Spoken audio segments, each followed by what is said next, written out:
Hi, it's me again. All right, now I'm going to go over my reflection of Standard 5. Maybe.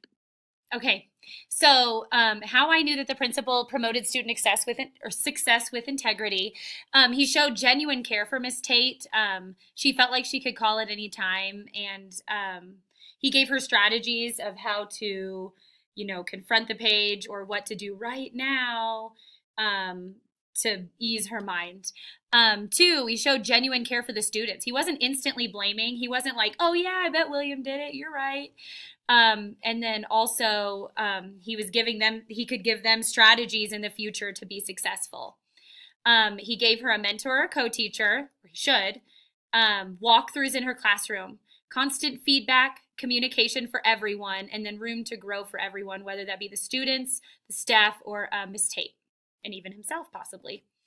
How he promoted student success with fairness, saw all sides of the classroom, knowing the teaching style, knowing where the students come from, and where he wanted them to go.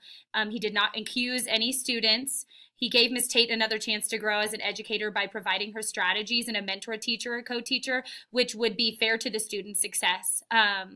He provided more opportunities for students to grow, like stress management and opportunities in content, like finding another time, or even helping her with strategies that would help them with the content by maybe not making it so rigorous or going about it in a different way, changing a little bit of a teaching style. It could be something as simple as that if you knew the whole story.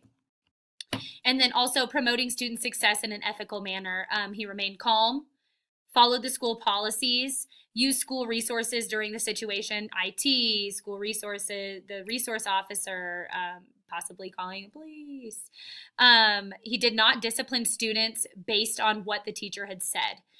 He gave them a fair chance, or is going to give them a fair chance to say their side. And then he didn't ignore the situation. Clearly this made Miss Tate very uncomfortable. So he knew that he had to handle the situation. I'm glad he didn't just ignore it and just brush it off. But that's my case study. Thank you so much for watching. Have a good weekend.